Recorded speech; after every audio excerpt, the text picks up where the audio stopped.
Hi everyone, I'm sitting here for a second interview with Matt Schwentek, and we're in Bali and it's just about to thunder and rain, I think. Hi Matt. Hi, Olivia, and hi everybody. So questions. So I think one of the major things that was confusing people last time was what we're meaning when we're talking about contraction, because contraction can be used in many ways. Like there's the contraction of pain, there's like the contraction of the muscles during a clitoral orgasm, and so we're taught to pulse our muscles in order to create this orgasm, right? The peak orgasm. And so I guess there's some confusion around this idea of drawing in and up and contracting, pulsing and pulling the energy up versus pushing the energy down. So could you talk, I think that's just two questions in one, right? Well, I just try to sort them together. Contraction and pulling the energy up. Okay, so let's speak in the first place about the contraction itself. So the contraction itself, that what I would like to introduce to, or what is actually happening is, specifically for women who have been giving birth, they know when the baby is just like ready to just come out, that the bearing out, the bearing down contraction is a totally different contraction than that what we just know as a contraction when we're just holding in and pulling tight. So when we just going into a place of pain, or when we're going into a place of what we don't like, when something is happening to our body that is unbearable, we're having a natural response to contract, or just stop breathing, what is actually part of the nervous system, to numbing up, to just not feel the pain. Is an involuntary response of the body. But when we're actually safe enough, and when our body is capable of opening up, then there is no need to contract or hold anything. And that might be just like an automatic response, or a trained behavior. But the natural response of a contraction is similar, like a bearing outwards expansion, like this pulsating contraction that we know. Does that make sense? It's like an outward contraction, like a pulsating. So you're still pulsating, but you're pulsating outward. You're pulsating outward. But you don't have any conscious control over it. You you're can't not control that. right. But what if you notice the contraction happening? Because sometimes when you're stimulating the clitoris, it just sort of happens. It's like an involuntary contraction in. What? It's just happening. So there's nothing wrong or bad about that. But that you just know when you are in a contraction, or in a contractive peak orgasm or climax. Yeah. What happens is you're just releasing all this neurotransmitter, and you can actually track that by this energy in your body just getting more sexually less activated. Yeah. So on this contractile cervical orgasm, they are not the cervix itself doesn't have this contraction. Yeah. The cervix itself, when it's full activated, it just goes into this kind of a movement. Yeah. It starts to get activated. What is literally an involuntary reflex, and that feels really nice. It's like it's based on procreation as well. So sex is all based on procreation in the first place. So the cervix is actually doing that, moving downwards to nipping, if the man would have been ejaculated, nipping into the sperm, and it's just like nipping it out. And that's just an orgasmic response, is a reflex that is happening. And so when we're talking about the DMT activation, is that happening? Well, it might happen or it might not happen, but it's independently if the cervix or the vagina or the clitoris or anything orgasmic is happening in the body, or not, if it's not long enough in the body. So the DMT release is not related to an orgasm or not an orgasm, or contractive or an expansion. It is just the amount of time we are in a place of pleasure, in a place of expansion, and releasing all the neurotransmitters, the feel-good hormones, oxytocin, dopamine, and so Because there's been a lot of conversation around, like, I had an amazing vaginal orgasm. Is that a peak? Am I having the release of prolactin? You just actually know if you're having a peak that is releasing prolactin and all the neurotransmitter that's shutting you down when you're feeling after this experience less aroused. Okay. You know actually when you are not having a contractive peak orgasm that's based on procreation, where you can just keep can't going. stop going. Yeah. So they're actually clitoral stimulation or G-spot stimulation. That is, it's an infinite expansion. Right. Yeah. So it sort of doesn't matter where an orgasm is triggered from. It can also be, it can also, as long as you can keep going, then you know that you haven't had that peak crash experience. Right. So the contraction or that is causing the shutdown, you can feel that when you're after this experience less aroused. Yeah. Yeah. Yeah, because we're trying to get rid of this goal because we're just all so hung up on having to come. Yeah.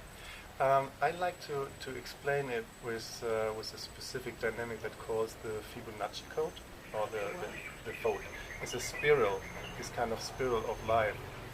Yeah, okay. So let's say you're just dropping somewhere in this spiral of life and you're going downwards in contraction.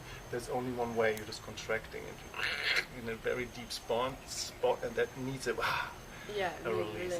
But when you're going the opposite way into the upper side of the spiral, you just go up into an infinity and into an expansion, and that's what the spiritual experience is. And on a certain degree, you're just opening up in the spiritual realm. When you're long enough there and you're releasing DMT, you're just feeling this oneness, this merging, this place of bodiless connection. So an orgasmic state can also be created without an actual climax of any kind. Yeah, totally. Right? Yeah. It's not dependent it's on not the climax dependent on orgasm. Or on orgasm. Yeah. No. It becomes orgasmic. It's Yeah. not as an orgasm as a separated event. Yeah. Or located event. Yeah. We're just actually dropping into a space that we are not separated. We are this event. Yeah. And that's this sensation of oneness. Yeah. So when someone's experiencing pain during de-armoring, for example, some people have been worried that they're going to hurt themselves, and another woman's taking painkillers because she's got the pain. Like, Don't. Yeah. Yeah. Don't. So most important thing is, I think I said that the other day as well, that de-armoring is not about causing pain or harm to the body. It's not about the pain or the de-armoring of the pain. It's actually releasing the energetics of the resistance against the pain. Yeah. It's the holding back pattern. I don't want to feel pain. Okay, it's releasing the resistance of the pain. Right, and when you actually find a spot that is painful, it's not about poking you through or causing harm. It's about finding the right spot to releasing the resistance and releasing in this spot in the tissue the stored energy. It just takes sometimes 2-3 minutes just to hold it, but it's not about poking painful through and causing more pain. It's about releasing the energy to have more pleasure in that point, that this point is not triggering anymore. Mm-hmm. So you can call it trigger point release. Yeah. So that's what you're doing. It's not that you go inside to cause more pain, to feel more pleasure. It's just the spots that are that we're trying to avoid not to feel. Are not the spots, is the behavior trying to avoid not to feel. Yep, got it. So you're releasing the whole kind of psychodynamic resistance to something there. So painkillers is not a good idea, and as well causing you so much pain that you have to take painkillers. That's not the idea. The importance is finding the pain threshold and not going beyond the pain threshold, not breaking through anything. It's about if you go from 0 to 10 on a pain scale, you should go to 9. Yeah. When you go to 11, your nervous system is contracting, and you go involuntary automatically in freeze and numbness and dissociation. Okay, that's good to know. Okay. Can you talk about the difference, what we're doing here between drawing energy up and circulating energy this way, which is kind of this, versus what we're doing here, pushing the energy down and out? So that might sound a little bit controversial, but there's neither one way right or the other way wrong. So that what we normally know is you just bring this energy up and you just bring that up into spirit, into the place of unity consciousness through sexual energy. That's the upward way, how you just bring it upwards. Let's call that the ascendant way of you using your sexual energy to go upwards, but you can use the descendant way as well, what is the physical form. You come from spirit and bring it down and expanding it. So there is neither one way right or one way wrong. They're actually not only one way or the other way, actually they're both ways existing. And that's the entire idea of Kundalini, the two snakes around the spine. They're actually waving up, and one's moving in one direction and the other one is moving in the opposite direction.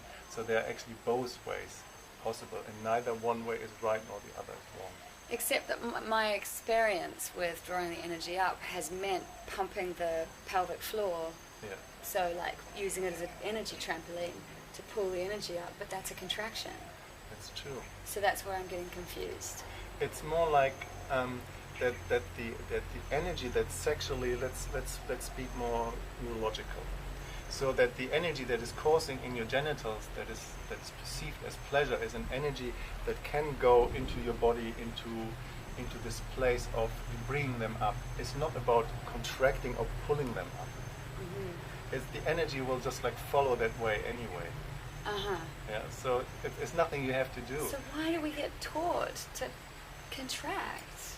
I can't tell you why that's getting taught. I think it's just bringing awareness in different body parts, and just bringing awareness in different muscles and in different areas, and having the capacity to engage with them consciously.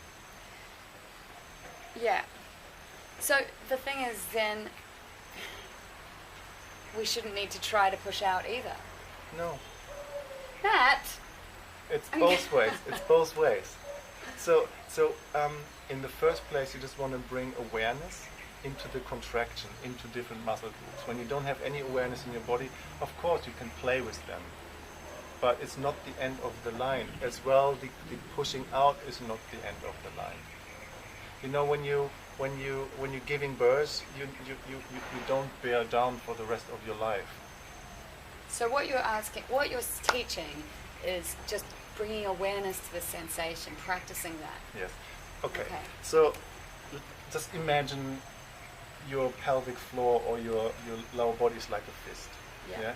And this is what most people do. They're running through their life with a fist. Yeah. And having this entire time the fist like strong, and everybody can just like do that right now. Just try that. Hold the fist as much as you can and just get all your tension in your fist. This is what you do when you clench in your pelvic floor. You can't feel much pleasure in your fingers. You can't feel much pleasure in your hand because it's really contracted. So when you take intentionally the energy of making that fist out of your body and just like relax your muscles and just let your fist being a fist without doing anything, without opening your hand, it's still a fist. So how does it feel in your body now? And how does it feel in your fist? How does it feel in your hand? It's still super tight. Yeah. So whenever there would be an impulse coming from your brain, let's say this impulse is the contractive peak orgasm, that would be the contraction that you know. It's super simple and easy to make a clunge. Yeah. So if you would just make a clunge to avoid the clunge, you're just super contracted. Yeah. Yeah. You just would always go the same direction. So what the de-armoring actually is you're just opening up the body gently. You just allow your fist to slowly opening up, and goes into a way of contraction that might feel unbearable. That might feel just like awkward. That might feel not nice. But the entire idea of pushing is that you're just opening up that hand in a natural space. So that means you do a um, uh, a counter reaction, a counter movement. You're just going into an expansion as much as your body, your tissue is capable of. And you just relax your hand. There is no fist, there is no pushing, there is just a relaxed hand. Whenever there is an impulse coming of an orgasmic impulse, and that might be a contraction, and you just want to play a little bit longer there, you just expand. You just expand. You use your breath. You use your involuntary response from your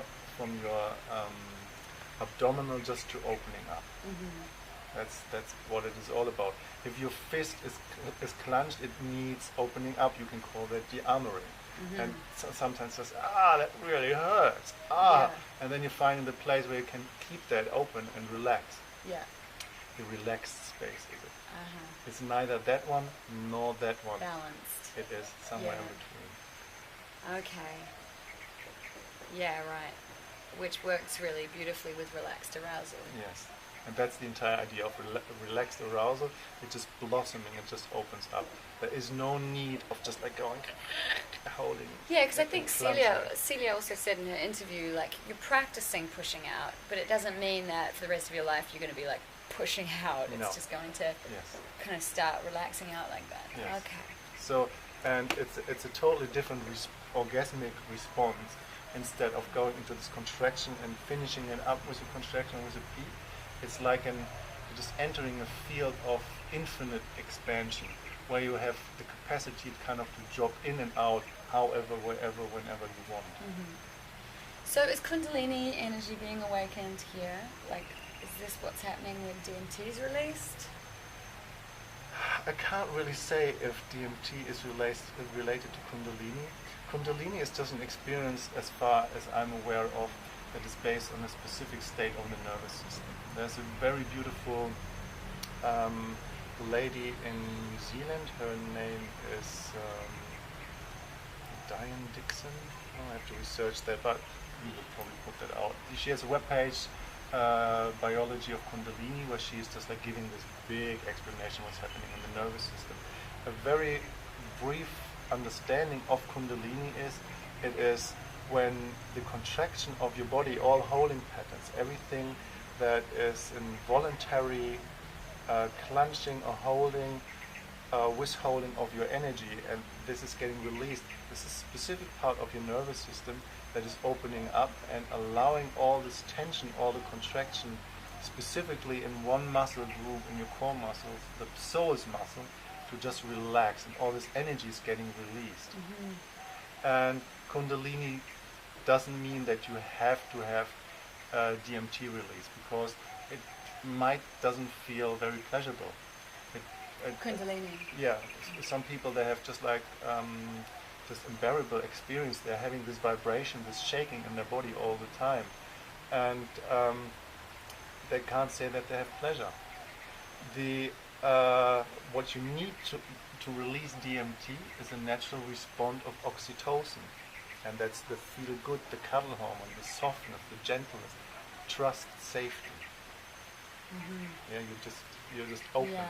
And sexual energy, being aroused, is actually part of the aroused nervous system that's similar like Kundalini. It's this when you're just getting kind of shaking and active. Yeah, it is the arousal of your sympathetic nervous system without danger. When you have enough of an arousal, what is all dopamine related in the term of sexuality, and you're having all the endorphins coming from your heart, from your glands, you have enough melatonin and serotonin, and everything is opening up in your body, then when you're having a long enough time, and it takes sometimes half an hour or longer. Yeah, I was like, that's not long. Are you kidding? Half an hour? It's nothing. Oh, really? But it needs minimum half an hour to go. I was thinking 3 hours. Better 5. Yeah. So then, if your pineal gland is not calcified, if it's open, if everything is receptive in your brain, and it's not like the firework that you see when you're on New Year Eve. It's not this big bang as if you're just taking ayahuasca or mushrooms or LSD or or DMT is not this super firework. It's more the subtle energy of an energy field that you are, and that you are with your partner. You become aware of. Whoop. So how do you, like, what are a couple of things that you do to hold a woman safe? Well, first thing is that I'm not doing anything to hold her safe. It's not my job to hold her safe, it's her job to hold her safe. So my job is for her to find her way to be safe. Really? Yeah. Right. Yeah? Okay. Okay. So the most important thing is to be safe is actually eye contact. And in eye contact as well, finding more a relaxed place to speak from. Allowing yourself to just like share something from your core, being vulnerable. Share how you feel in the moment. I'm insecure, I'm vulnerable, I don't know what to do, I don't know. So coming from that place that you don't need to be constantly in this place of just like, I'm a man, I'm tough, I know what to do and I know the right things to do, because that can be a total turn off. Yeah? So that there's no agenda, there's no goal, there is no obligation or duty in engagement. That creates safety immediately. So you don't know where it's going. I've no idea what comes up. So one of my deepest approaches is for women to find that safety within themselves is that they're not sitting in the position of expectations or entitlement that the man has to know what is the right thing in the moment. Yeah, we men have that as well, that we think the women should know what we need. Yeah. So this is actually a place of total turn off that doesn't create safety. No, and then people starting to do something to think that makes the other person happy, and it shuts the other person more and more off. Yeah. So to feel safe, I engage everybody in that way, that they find that place to get active for their own benefit, to feel what is good for them in the moment. It's just like I'm becoming more an invitation. I'm making an offer that you are allowed to go in an action for yourself. Yeah. So you're making it possible for the woman to ask for what she wants, because there's no ego attachment. Right. And but it's not about constantly asking this question. It's not about communicating that all the time. Because when you're lovers and when you are engaging, then you just want to. And even when you're having a session, you don't want to be like, and can you do this? And can you do that? I remember Matt, when we had a session, I was like, Matt, can I just shut up now? Can you just do your thing? Nobody wants to live life like that.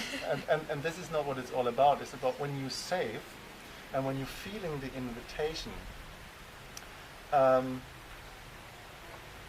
you're just following your impulses.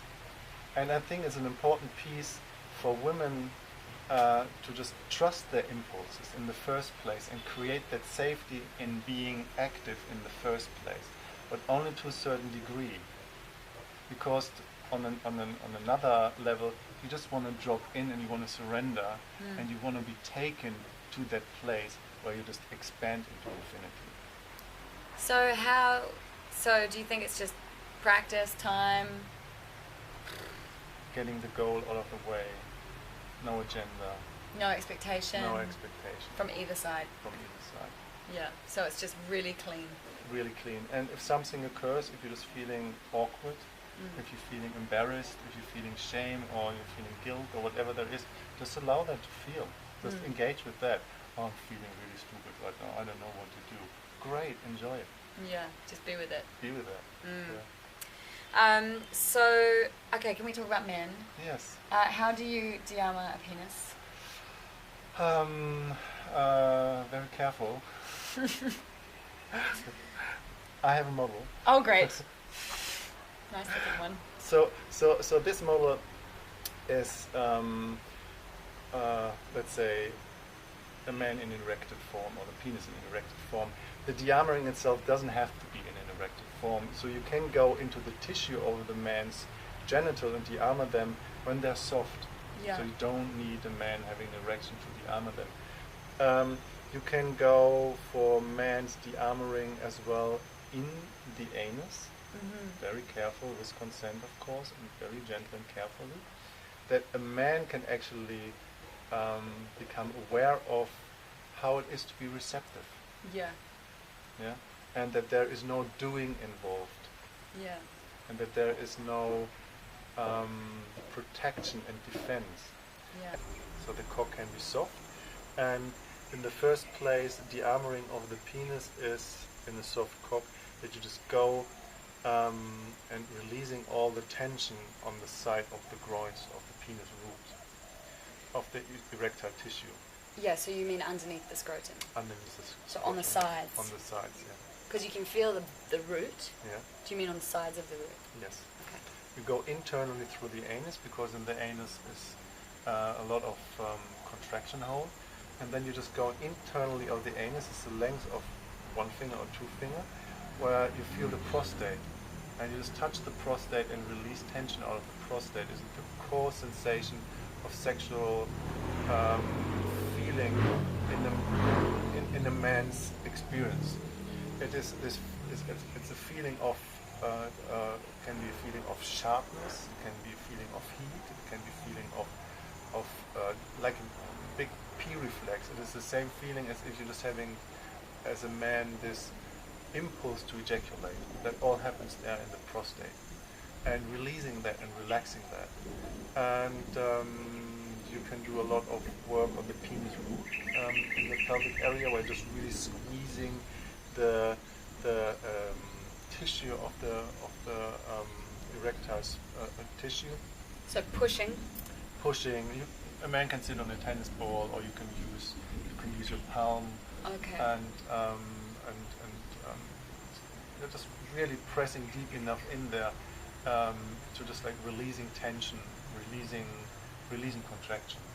Yeah, and I remember what we were saying before, which was men don't like pain.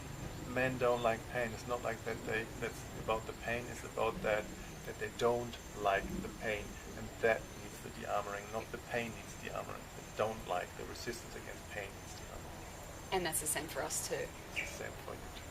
Yeah. So you can just really squeeze the penis and taking all the tension out of the erectile tissue that most men causing through this clenching and through the healing. Yeah. So you're taking that all out. Okay, so is there any order, first of all? So you would start, if it was a flaccid penis, you would just squeeze, release, squeeze, quite hot, like on the sides, like all the way around? Yeah. And would you just be asking for, like, response, I suppose? Like, because you don't know where the tight spots are, so you're going to ask them, where is the tension? Yeah, it's the same like as if I'm working with a woman, as when a woman's working with a man. You have to be in connection and eye contact, and you just check in. Is it too much? Is it too little? Do you need more? Do you need less? Yeah. Do you want me to hold? And that the person who is receiving this action knows that there is a taking care factor in that. Yeah. And as well that they're safe enough, that they're not getting harmed, that pain is nothing they have to defend. Mm-hmm. That's Yeah, the okay. key in the armoring. Yeah, pain is not something that you have to defend. That's great. Yeah. So, all right, so now the erect penis. Yeah. Yep. So when the penis is erected, you can just go into different directions. You just can move the penis downwards, or you can go that way downwards. Yeah. You can just squeeze the penis to the side or to the other side. It's a very flexible, receptive organ that can handle a lot. Yeah. Yeah. Yeah, I was just thinking of partners who haven't been able to handle a lot. And whenever there is a respond of a contraction coming, like as I showed that was a fist in the beginning, you can just go into the opposite way, just going into breathing and expanding. Yeah. So the contraction itself is causing that what we want to avoid. Right. Contraction. So Right. we're going into the opposite. So when we don't like, we contract, and so what we want to try and do is Go to the opposite. Breathe. Expand. Yes. And yeah, so that's the main thing for the male body. So it's like getting all the tension out of the tissue and just starting Yeah. to relax. Yeah. And it's the same with underneath, right at the root of the penis. So you can. So you said on either side of the root, just pushing up, or like taking circles. Like I used a fist before. Yeah, you can use the fist. You can use the heel of your feet and really push in there. You have much more strength in your legs. Yeah. So it can take quite a bit. Yeah. Wow. Okay. There are a few practitioner women and male practitioner who are just offering de-armoring, genital de-armoring for men. So it's nothing that I can just like quick explain, and then you just know it and then you do it. Yeah. But there's definitely a way for men to release the tension out of the pelvic area, out of the penis, and just going from into the ass. And from having to do the Kegels to keep the erection. But you said before that the best thing that you can do to empower and de-armor your man is to put something up his ass. Yes, so the best thing is that women can do is that he is perceiving his body as a receptive organ, as a receptive organism, and that he can actually feel how it is for a woman to be open and receptive and feel something. So if a man can't feel that in themselves, how can he feel what a woman might feel? Mm-hmm. And of course, it's a totally different thing for a woman to receive a penis than a man receiving a finger from a woman. But it's a very close to experience. And for a woman to empower a man is an important piece, that he is finding his receptivity, that she is finding in her action her own pleasure, that she is as well, to say it that way, is going and fuck herself on him. That he can feel how it feels for a woman to be receptive and surrender to somebody else's action, because it doesn't belong only to man. Yeah. So he has to have something up his ass. Yes. Excellent. Takes the tension out of the anus, takes the tension out of the pelvic floor. Yeah, Being in fact, receptive.